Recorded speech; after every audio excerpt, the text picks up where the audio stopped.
سر آفرینش پا گئی دنیا، اندھیروں سے نکل کے روشنی میں آ گئی دنیا، بجھے چہروں سے زنگ اترا، ستے چہروں پہ نور آیا، حضور آئے تو انسانوں کو جینے کا شعور آیا۔ واجب سر تکریم محسنین ملت علماء کرام، لائق سر تکریم قرہ اعظام، نہایت ہی سعادت مند ثنا خان رسول عربی صلی اللہ علیہ وآلہ وسلم، اللہ اور اس کے آخری پیغمبر حضرت محمد مصطفیٰ علیہ الصلوۃ والتسلیم کی نبوت، ختم نبوت پر ایمان رکھنے والے، توحید و سنت کے علم برداروں، صحابہ کے غلاموں، اہل بیت کے حبداروں،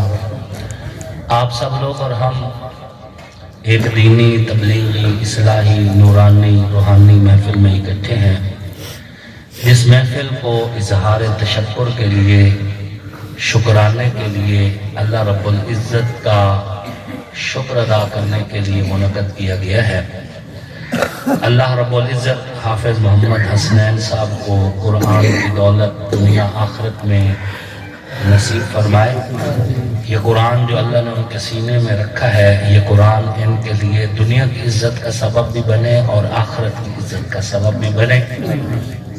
اس موقع پر جب یہ تقریب ہی حافظ محمد حسنین صاحب کے حفظ کی خوشی میں رکھی گئی ہے، میں حافظ محمد حسنین صاحب کو مبارکباد دیتا ہوں، ماہر غلام شبیر صاحب کو مبارکباد دیتا ہوں، ماہر محمد عارف صاحب کو مبارکباد دیتا ہوں، اور اس پورے گھرانے کو مبارکباد دیتا ہوں، اور خصوصاً حافظ محمد حسنین صاحب کے جو اساتذہ ہیں ان کو مبارکباد دیتا ہوں۔ سب سے زیادہ محنت جو ہوتی ہے یہ اساتذہ کی ہوتی ہے۔ اساتذہ انتہائی محنت کرتے ہیں اور اس کے نتیجہ میں جو شاگرد ہے وہ بلندیوں کی معراج کی طرف رواں دواں ہوتا ہے۔ تحفہ حفاظ میں ایک حدیث ہے کہ جب کوئی بچہ قرآن پڑھنا شروع کرتا ہے اور صرف بسم اللہ پڑھنا سیکھ لیتا ہے تو اللہ رب العزت فرشتوں سے فرماتے ہیں کہ فرشتوں گواہ ہو جاؤ، میں نے اس بچے کی بخشش کر دی، اس بچے کے والدین کی بخشش کر دی، اور اس بچے کے استادوں کی بھی بخشش کر دی۔ استاد محترم مولانا محمد یعقوب صدیقی صاحب جیسا کہ آپ کو بتا رہے تھے کہ دنیاوی عہدے بے شک اس قدر بھی ہوں، لیکن جو عزت اور مقام حافظ قرآن کا ہے نا اللہ رسول کی نظر میں، یہ بہت بڑا مقام ہے، یہ بہت اونچا مقام ہے، اس مقام کا کوئی مقابلہ ہی نہیں۔ دنیا میں کوئی چاہے ایم این اے بن جائے، ایم پی اے بن جائے، منسٹر بن جائے، کچھ بھی بن جائے، لیکن جو عزت حامل قرآن کو قیامت والے دن ملنی ہے اس عزت کا مقابلہ ہی نہیں ہے کہ قرآن پڑھنے والے کو کائنات کا رب اعلان کرے گا کہ قرآن پڑھتا جا اور جنت کی سیڑھیاں چڑھتا جا، ٹھہر ٹھہر کے پڑھے گا اور زیادہ مزے کے ساتھ جنت کی سیڑھیاں چڑھے گا۔ یہ تو نصیبوں کی بات ہے۔ اللہ جس دل کو اس قابل سمجھتا ہے اسی دل میں قرآن رکھتا ہے، اسی سینے میں قرآن رکھتا ہے۔ خوش نصیب ہے وہ والدین جنہوں نے اپنے بچے اللہ کے قرآن کے نام لگا دیے۔ دیکھیں رزق کیسا آئے گا، کتنا آئے گا، یہ جو سارا انتظام ہے نا یہ اللہ کے ذمے ہے۔ ہم خواہ اللہ کے کاموں میں ٹانگ اڑانے کی کوشش کرتے ہیں اور پھر اپنی منصوبہ بندیاں بنا کے بیٹھے ہوتے ہیں کہ یہ کریں گے تو اتنا رزق آئے گا۔ تدبیر کا انکار نہیں ہے، تدبیر کرنے کا حکم دیا گیا ہے کہ آپ تدبیر کریں، اپنے ذہن کے ساتھ کوشش کاوش کریں، لیکن آپ کی تدبیر تقدیر پہ غالب نہیں آ سکتی۔ آپ اور ہمیں جو رزق مل رہا ہے یہ قرآن پڑھنے والوں کی برکت سے مل رہا ہے۔ حضور صلی اللہ علیہ وآلہ وسلم کے زمانہ اقدس میں جب حضور علیہ السلام ظاہری طور پر اس دنیا کے سینے پہ موجود تھے تو ایک آدمی حضور علیہ السلام کے پاس آیا اور اس نے کہا یا رسول اللہ صلوات اللہ علیہ، یہ میرا بھائی ہے اور یہ ہر ٹائم آپ کے پاس بیٹھا رہتا ہے قرآن سیکھنے کے لیے، اور میں محنت مزدوری کرتا ہوں، اسے آپ حکم دے کہ یہ بھی میرے ساتھ ہاتھ بٹایا کرے، رزق کمانے میں میری مدد کیا کرے۔ حضور صلی اللہ علیہ وسلم نے فرمایا لعلہ کا ترزق بھی، جو تجھے رزق مل رہا ہے نا وہ بھی اس قرآن پڑھنے والے کی برکت سے مل رہا ہے، اس کی وجہ سے مل رہا ہے۔ بہنی اسی طرح جو لوگ مدارس میں قرآن پڑھ رہے ہیں، مساجد میں قرآن پڑھ رہے ہیں، درسگاہوں میں بیٹھ کے قرآن پڑھ رہے ہیں، قرآن پڑھا رہے ہیں، وہ اللہ کے گھروں کو آباد کیے بیٹھے ہیں، وہ اللہ کا کلام پڑھ رہے ہیں، اور ہم جو دنیا کے کاموں میں مشغول ہیں، ہمیں جو عزت اور رزق مل رہا ہے یہ ان قرآن پڑھنے والوں کی برکت سے مل رہا ہے۔ علماء کرام نے لکھا ہے کہ اللہ رب العزت ہر روز فیصلہ فرماتے ہیں، فرشتوں سے کہتے ہیں کہ جاؤ اور زمین والوں پر عذاب مسلط کر دو، زمین کا منہ کھول دو، سمندروں کو بے قابو کر دو، آسمان کو بے قابو کر دو، ان پر آگ برسا دو کہ انہوں نے میری نافرمانیاں اتنی کر دی ہے۔ پھر عذاب کے فرشتے عذاب لے کر جب پہلے آسمان پر پہنچتے ہیں تو ایک استاد اپنے بچوں کو قرآن پڑھا رہا ہوتا ہے، اور قرآن پڑھاتے پڑھاتے جب وہ تپائی پہ ہاتھ مارتا ہے نا اور بچے اونچی آواز میں قرآن پڑھتے ہیں، اللہ عذاب کے فرشتوں کو واپس اللہ سبحان اللہ۔ یہ جو دنیا اس وقت تک بچی ہوئی ہے یہ قرآن پڑھنے پڑھانے والوں کی وجہ سے بچی ہوئی ہے۔ میں اس لیے نہیں کہہ رہا کہ چونکہ میں مولوی ہوں، اس لیے کہہ رہا ہوں کہ حضور نے بتایا یہ، بے شک آپ علیہ السلام نے بتایا یہ ہے، سب سے پہلے اس دنیا میں سے علم اٹھایا جائے گا، قرآن اور حدیث کا علم، اور علماء اور متقی لوگ جب اٹھا لیے جائیں گے، بعد میں ایسے لوگ ہوں گے جنہیں دین کا کوئی علم نہیں ہوگا، ذلوا و اذلوا، خود بھی گمراہ ہوں گے، لوگوں کو بھی گمراہ کریں گے اپنی مرضی کے مسئلے بتا کر، اور پھر اللہ اس دھرتی کو قائم نہیں رکھے گا، پھر اس دھرتی کو اللہ تہس نحس کر کے رکھ دے گا، قیامت برپا کر دے گا۔ اگر چاند اپنی جگہ پہ ہے، سورج اپنی جگہ پہ ہے، ستارے اپنی جگہ پہ ہے، زمین اپنی جگہ پہ ہے، دریا اپنے قابو میں ہے، سمندر اپنی جگہ پہ ہے، یہ سارا نظام کائنات بالکل ٹھیک ٹھیک چل رہا ہے، تو یہ قرآن پڑھنے والوں کی برکت سے چل رہا ہے۔ اے اہل ایمان، یہ جو قرآن پڑھنے والے ہیں ان کے ضروریات کا خیال رکھنے کا آپ کو پابند کیا گیا، یہ آپ پر نفل نہیں ہے، یہ آپ پہ فرض ہے، نفل نہیں ہے کہ جس کا جی چاہا نفل عبادت کر لے، جس کا چاہے نہیں، یہ آپ پہ فرض ہے، اور یہ فرض آپ کو ادا کرنا ہے، اور اگر یہ نہیں ادا کریں گے تو یہ آپ کے ذمے، فرض آپ کو معاف نہیں ہونے والا، آپ بعد میں 500 قلخانیاں دلوا لیں، جو فرض ہے وہ آپ کے ذمہ فرض رہے گا، وہ نہیں اترنے والا۔ اس لیے جو مدارس میں پڑھ رہے ہیں بچے، قرآن پڑھ رہے ہیں، ان کی ضروریات کا خیال رکھا کریں، اور اپنا اللہ نے جو آپ کو رزق دیا ہے اس میں ان کا رزق شامل ہوتا ہے۔ اللہ صرف تمہیں آزماتا ہے، اللہ چاہے تو ڈائریکٹ بھی نازل کر دے، اس کے لیے کوئی بنی اسرائیل کا ڈائریکٹ نازل نہیں ہوتا رہا، کیا رب کوئی تبدیل ہو گیا؟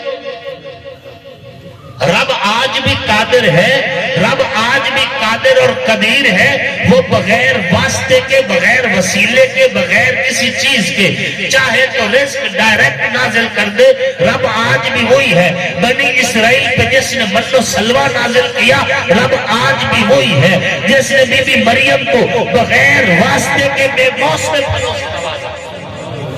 وہ قادر ہے۔ رب آج بھی وہی ہے جس نے 40 دن عثمان کو بھوک نہیں لگنے دی، صرف قرآن کی تلاوت سے اس کی ضروریات کو پورا کر دیا، لیکن وہ تمہیں دے کر آزما رہا ہے۔ میں نے کتابوں میں ایک واقعہ پڑھا ہے، ایک بزرگ تھے، ان کی بیوی تھوڑی سی سخت مزاج تھی، تو مہمان آیا تو وہ بزرگ جو ہے اس نے اپنی بیوی سے جا کر کہا کہ ایک مہمان آیا، اس کا کھانا تیار کر دو۔ تو بیوی نے تھوڑی سی آگے سے سخت بات کی، میں کیوں تیار کر کے دوں؟ تو انہوں نے یہ کیا کہ بجائے بیوی سے لڑنے اور الجھنے کے،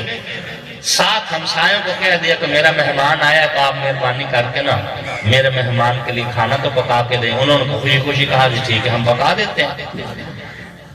جب ادھر سے کھانا تیار ہو کے مہمان کو کھلا کے واپس لوٹا نا، گھر آیا تو بیوی رو رہی تھی۔ انہوں نے کہا اللہ کی بندی، نہ تجھے جھڑکا ہے، نہ تیرے ساتھ کوئی سخت کلامی کی ہے، تو نے کھانا بھی نہیں پکا دیا، روئے اوپر سے جا رہی ہے، اب کیوں رو رہی ہے؟ اس نے کہا میں نے آپ کو تو انکار کر دیا تھا، آپ جب چلے گئے میں واپس آئی، تمہارے آٹے کا جو ٹب تھا نا، اس میں سے ایک سفید ریش بزرگ جو ہے نا وہ آٹا نکال رہا تھا۔ میں نے پوچھا تو کون ہے؟ اس نے کہا میں رزق والا فرشتہ ہوں۔ میں نے پوچھا یہاں کیا کر رہا ہے؟ اس نے کہا کہ جو مہمان آیا تھا اس کا رزق پہلے ہم نے تمہارے رزق میں شامل کیا تھا، تم نے جب نہیں کھلایا تو ہم وہ رزق اب دوسرے گھرانے میں شامل کر رہے ہیں۔ مہمان نے کھانا اپنا مقدر ہوتا ہے، وہ تمہارا نہیں کھاتا۔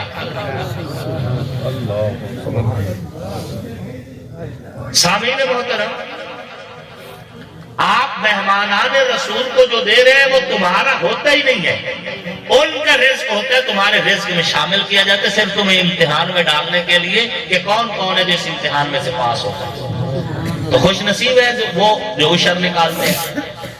جو عشر نکالتے ہیں۔ میں ایک آدمی، میں نام نہیں لیتا، میں نے اس سے پچھلے دنوں پوچھا، میں نے کہا کہ مجھے بڑے لوگ شکایات کرتے ہیں کہ ہم نے فلاں آڑتی کو فلاں مل کو منجی دی، ہمارا 2 کروڑ پھنس گیا، کسی کا 3 کروڑ پھنس گیا، آپ 5-5 کروڑ کا بزنس کرتے ہیں، آپ کے پیسے کبھی مجھے نہیں ہوا ہے، میں فلاں طرف سے جو پیسے پھنسے ہوئے ہیں نکالتے ہیں جی، آپ ان کے لیے سفارش کر دیں۔ اس نے کہا جی میں تو اپنی زکوٰۃ پوری دیتا ہوں، میرے پیسے نہیں پھنس سکتے۔ کیا بات! اس کا ذہن تھا، لیکن میں زکوٰۃ بالکل پوری کی پوری ادا کر دیتا ہوں، میرے پیسے نہیں کھائے جائیں گے، نہ پھنس سکتے۔ 2 ہی صورتوں میں آپ پر رزق کی تنگی آئے گی، یا آپ کسی کا حق کھائیں یا آپ سود کا بزنس کریں۔ دونوں صورتوں میں اللہ کی جنگ ہے تمہارے ساتھ، بھاگ لو جتنا بھاگ سکتے ہو۔ سود کرنے والا، سود کے ساتھ بزنس کرنے والا زور لگا لے، اگر اس دنیا سے خوشحال رخصت ہو جائے تو پھر کہنا، چند سال اگر اس کی ٹیپ ٹاپ، اس کی گاڑیاں، اس کا اٹھنا بیٹھنا کاٹن شاید آپ دیکھ لیں، لیکن مرنے سے پہلے ذلیل اور رسوا ہو کے مرے گا وہ بندہ جو سود کا بزنس کرتا ہے۔ لوگ سود پہ بزنس شروع کر دیتے اور پھر روتے ہیں، پیڑتے ہیں، جی ہمارے پیسے فلاں آڑتی نے رکھ لیا، ہمارے پیسے فلاں آڑتی نے رکھ لیے، فلاں میل والا پیسے کھا گیا، یہ ہو گیا وہ ہو گیا۔ مہمانان رسول کا آپ پر حق ہے، جو قرآن پڑھ رہے ہیں ان بچوں کا آپ پر حق ہے۔ میں اس وقت جامعہ خالد بن ولید ٹھینگی قانونی بہاڑی میں پڑھتا تھا، عصر کا وقت تھا، تو ایک آدمی اس نے گاڑی روکی، ماں بیٹا پھر رہے تھے، مجھے کہنے لگا مولانا، میں اس وقت مولانا تھا ہی نہیں، کہنے لگا بھائی جان کہ آپ اگر اجازت دیں تو نماز پڑھ لیں۔ میں نے کہا میں نے کیا روکنا ہے، آپ پڑھیں۔ جب وہ اندر داخل ہوئے تو دیکھا تو اندر مدرسے میں اس وقت 1600-1700 بچہ پڑھتا تھا، ایک رونق تھی مدرسے کے اندر۔ تو اس نے کہا کہ محتمم صاحب سے ملنا چاہتا ہوں۔ میں نے کہا استاد جی سے بات کی، استاد جی نے ملاقات کی اجازت دے دی، میں نے ملاقات کروائی، اس نے اپنا نام ڈاکٹر محبوب عالم بتایا، محبوب عالم کلید شیو آدمی تھا۔ اس نے آ کے استادی کے پاس بیٹھے، اس نے کہا جی میں اس طرح مدرسہ دیکھا، مجھے بڑی خوشی ہوئی ہے، مجھے وراثت میں ہارٹ اسپیشلسٹ ہوں، میرے پاس اللہ کا دیا بہت کچھ ہے، وراثت میں مجھے 12 ایکڑ رقبہ ملا تھا، وہ 12 کا 12 ایکڑ میں مدرسے کو دیتا ہوں، آپ بیچ کر اس پر لگائیں یا اس کی آمد اس پر لگائیں، میری طرف سے آپ کو اختیار ہے۔ 12 ایکڑ رقبہ دیتا ہوں۔ ٹھیک ہے، بات ہو گئی۔ جب واپس آیا والدہ کو بتایا، والدہ نے کہا بیٹا میں نے رقبے کو کیا کرنا ہے، جو 8 ایکڑ میرے نام ہے وہ بھی کہہ دیجئے، میں 8 ایکڑ بھی دیتی ہوں۔ 22 ایکڑ رقبہ وہ مدرسے کے نام کروا کے چلا گیا، کہا میں دیتا ہوں، اور دیا ابھی تک اس نے الحمدللہ مدرسے کے نام۔ 3-4 ماہ کے بعد مجھے لاہور میں اس کے پاس جانا ہوا استاد جی کے حکم سے، تو الحمدللہ اس نے پوری داڑھی بھی رکھ لی اور بالکل باشرہ، اور ابھی مجھے پتہ چلا کہ وہ دنیا سے رخصت بھی ہو چکے ہیں، کچھ دن پہلے میں نے پتہ کروایا۔ مطلب ایسے لوگ بھی ہیں اللہ کی راہ میں دینے والے، اور جب کوئی جس کو یہ چسکا پڑ گیا نا اللہ کی راہ میں خرچ کرنے کا، اسے پھر تقریر کرنے کی ضرورت نہیں رہتی، بندہ نہ کھڑا ہی نہیں پوندا بھی کیڑا بندہ جی کھڑے ہو جاؤ جی ابو بکر دے نام تے ایک بوری کیڑا بندہ جی کھڑا ہو جاؤ جی جیڑا اللہ دے راستے چ کہنے کی ضرورت نہیں، لوگ خود لیے پھر رہتے یار ہمارا عشر ہے۔ مہمانان رسول کا حق ہے، اور اللہ کی قسم آپ سمجھ نہیں سکتے کہ کل قیامت والے دن جب نامہ اعمال تولے جائیں گے کچھ لوگ ایسے ہوں گے کہ ان کے نامہ اعمال میں قرآن کے اتنے ختم لکھے پڑے ہوں گے تو وہ حیران ہو جائیں گے، وہ سوچیں گے شاید فرشتوں نے کسی کا ثواب میرے پلڑے میں رکھ دیا، بھول گئے فرشتے شاید۔ پھر جب پوچھیں گے تو بتایا جائے گا کسی اور کا ثواب نہیں، یہ تمہارا ہی ثواب ہے۔ وہ کہیں گے میں نے تو اتنے قرآن نہیں پڑھے تھے، بتایا جائے گا تم نے خرچ کیا تھا، تمہارے خرچ کرنے کے بعد لوگوں نے قرآن حفظ کیا تھا، پھر ان حافظوں نے قرآن آگے پڑھایا تھا، پھر ان کے شاگردوں نے قرآن آگے پڑھایا تھا، قیامت تک وہ جو قرآن کا سلسلہ چلتا رہا، جیسے ان کو ثواب ملتا رہا اتنا ثواب تیرے کھاتے میں لکھا گیا ہے۔ تیری یہ وہ نیکی ہے جو تو نے ایک حافظ قرآن کے اوپر خرچ کی۔ بڑے امیر ہو اگر تم اللہ کی راہ میں خرچ کرو، کیا بات، حافظ ہو، عالم ہو۔ تین بندے ایسے ہیں جن کی عزت کرنا خدا کی عزت کرنے کے برابر ہے۔ تین بندے ایسے ہیں۔ نمبر ایک بوڑھا مسلمان، جس نے ضعیف مسلمان کی عزت کی اس نے بھی گویا کہ خدا کی عزت کی۔ نمبر دو حامل قرآن، جس نے قرآن والے کی عزت کی اس نے بھی گویا کہ خدا کی عزت کی۔ اور نمبر تین منصف بادشاہ، جس نے انصاف پسند بادشاہ کی خدمت کی اس نے بھی خدا کی خدمت کی۔ اس لیے اپنا پورا حصہ نکالا کریں، مساجد کا، مدارس کا اور قرآن پڑھنے والے کا پورا حصہ نکالیں، تاکہ آپ ایسے امیر ہو کر مرے کہ آپ بے شک مر بھی جائیں لیکن آپ کی نیکی زندہ رہ جائے، نیکی زندہ رہ جائے۔ مرنے کے بعد آپ قبر پر 5 لاکھ کی سنگ مرمر لگوا لیں، دیگر اینٹیں لگا لیں، کوئی فائدہ کوئی نہیں۔ آپ کے کام وہی آنا ہے جو آپ نے اللہ اور اس کے رسول کی عبادت اور اطاعت کی ہے اور مخلوق خدا کی خدمت کی ہے، مخلوق خدا کی۔ دائیں بائیں نظر رکھا کریں، آپ کا پڑوسی کس مذہب سے ہے، کس فرقے سے ہے، کس طبقے سے ہے، یہ اس کا اور اس کے رب کا معاملہ ہے، آپ سے نہیں پوچھا جائے گا۔ لیکن اگر وہ بھوکا سو رہا ہے، محتاج ہو کے مر رہا ہے، بغیر علاج کے مر رہا ہے، تو اس کا جواب آپ کو ضرور دینا پڑے گا۔ اس لیے اپنے پڑوس کا خیال رکھا کریں۔ ہمسایوں کے حقوق کے بارے میں اتنی تاکید کی ہے، اتنی تاکید کی ہے حضور علیہ السلام نے کہ حضور صلی اللہ علیہ وسلم کے صحابہ فرماتے ہیں ہمیں تو شک ہو گیا کہ شاید ہمسائے کہیں وراثت میں حصے دار نہ بن جائے۔ اس لیے اور خلق خدا کی خدمت اس پہ نظر رکھیں کہ آپ کے ارد گرد دائیں بائیں ضروری نہیں کہ ہر بندہ آپ سے مطالبہ کرے۔ کچھ لوگ ایسے بھی ہوتے ہیں جن کے مطالبے صرف اللہ کے ساتھ ہوتے ہیں، اور کل قیامت والے دن اللہ کچھ لوگوں کو قریب کریں گے اور ان سے پوچھیں گے کہ میں نے فلاں موقع پر تم سے اپنی حاجت پیش کی تھی، تم نے تو میری حاجت ہی پوری نہیں کی۔ ایک دن میں بھوکا تھا، تم سے کھانا مانگا تھا، تم نے تو کھانا ہی نہیں کھلایا۔ ایک دن پیاسا تھا، تم نے تو مجھے پانی نہیں پلایا۔ بندہ حیران ہو کہے گا اے میرے رب تو رب ہے، بھلا تجھے کب حاجت ہو سکتی ہے؟ تو خود حاجت روا ہے، تجھے تو بھوک ہی نہیں لگتی، پیاس ہی نہیں لگتی۔ اللہ پاک فرمائے کہ فلاں دن جو ایک ضرورت مند تیرے دروازے پہ آیا تھا اور تو نے اس کی ضرورت نہیں پوری کی تھی، وہ میں ہی تھا۔ اللہ، فلاں دن جو ایک بھوکا بندہ آیا تھا، تو نے اسے کھانا نہیں کھلایا تھا، وہ میں ہی تھا۔ فلاں دن پیاسا بندہ آیا تھا، تو نے پانی نہیں پلایا تھا، وہ میں ہی تھا، وہ میں ہی تھا۔ اللہ رب العزت جو ہے، مطلب کیا کہ ان کو اللہ فرماتے ان کو بھیجا، تیرے پاس بھیجا تھا، تو تجھے چاہیے تھا کہ ان کا خیال رکھے۔ خدا کے بندے تو ہیں ہزاروں، بنوں میں پھرتے ہیں مارے مارے، میں اس کا بندہ بنوں گا جس کو خدا کے بندوں سے پیار ہوگا۔ سبحان اللہ۔ ارحموا من فی الارض یرحمکم من فی السماء، زمین والوں پہ تم رحم کرو، آسمان والا تم پر رحم کرے گا۔ اللہ کا شکر ادا کرو کہ اللہ نے آپ اور ہمیں مسلمان بنائے، کہو الحمدللہ۔ اللہ نے ہمیں حضور صلی اللہ علیہ وآلہ وسلم سے محبت دی ہے اور عقیدہ ختم نبوت کا پاسبان بنایا ہے۔ اللہ نے ہمیں حضور کے یارانے کا بھی حبدار بنایا ہے اور اللہ نے ہمیں حضور کے گھرانے کا بھی حبدار بنایا ہے۔ خلیفہ بلا فصل سیدنا ابو بکر صدیق رضی اللہ عنہ کی الف سے لے کر مولا کائنات امیر المؤمنین حضرت مولا علی کرم اللہ وجہہ کی یا تک ہم نبی کے یارانے کے بھی غلام ہیں، ہم نبی کے گھرانے کے بھی غلام ہیں۔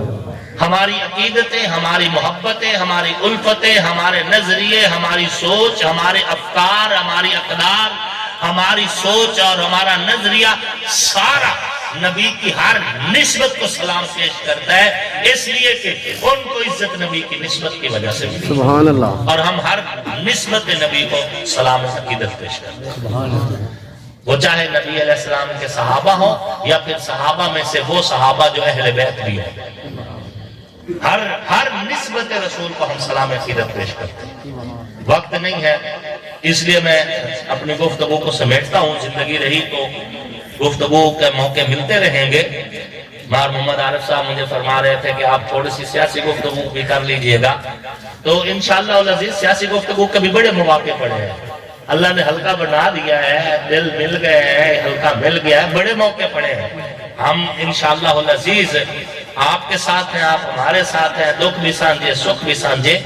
انشاءاللہ العزیز۔ اللہ کے فضل و کرم سے ہم اسی منشور پر چلیں گے کہ اللہ کو عبادت سے راضی کرنا ہے، رسول اللہ صلی اللہ علیہ وسلم کو اطاعت سے راضی کرنا ہے، اور مخلوق خدا کو خدمت سے راضی کرنا ہے۔ یہی ہمارا منشور ہے، اور اس منشور کے لیے انشاءاللہ العزیز ہم پوری محنت کریں گے، اور جب اللہ ہمیں موقع دے گا اور ہم اسمبلی میں پہنچیں گے تو انشاءاللہ العزیز پھر ہم اپنے کردار کے ذریعے آپ کو بتائیں گے کہ آپ کے ووٹ کی عزت کی گئی ہے اور آپ کے ووٹ کی قدر کی گئی ہے، اور انشاءاللہ العزیز ہر مظلوم، ہر محکوم، ہر مزدور اور ہر کسان کی آواز بنیں گے آپ کے ووٹ کی طاقت سے، انشاءاللہ آپ کے ووٹ کی طاقت سے، اللہ کے فضل و کرم سے۔ وہ وقت دور نہیں ہے، چند مہینے رہ گئے، اگر زندگی رہی تو آپ کا نمائندہ جو آپ میں سے ہے، آپ جیسا ہے، آپ کی طرح سوچتا ہے، آپ کی طرح رہتا سہتا ہے، آپ کا نمائندہ اسمبلی میں ہوگا، اور آپ کی انشاءاللہ العزیز جنگ لڑے گا، اور یہ قطعاً نہیں ہوگا کہ میں ٹوپی داڑھی پگڑی کو بدنام ہونے دوں، یہ قطعاً نہیں ہوگا کہ میں علماء کی عزت کو نیلام ہونے دوں، کہ کل لوگ مولویوں کو بھی گالیاں دیں اور یہ کہیں کیسا تو مولوی بھی ووٹ دے کے ویک لیا ہے، اسمبلی کی ہو جایا لیکن اس کے کار لیا اسمبلی جا کے بھی کچھ نہیں کیتا، ہم ایسا نہیں ہونے دیں گے، ہم اپنی پوری کوشش کریں گے آپ کی خدمت کے لیے۔ اللہ رب العزت آپ کا اور میرا حامی و ناصر ہو۔ آنکھوں کا نور دل کی چاہت حسین ہے، اسلام کی شناخت غیرت حسین ہے، حور و قصور جنت میں ہے دل پذیر، لیکن سردار شباب جنت مولا حسین ہے۔ دنیا میں احترام کے لائق ہیں جتنے لوگ، ان محترم نفوس میں شامل حسین ہے۔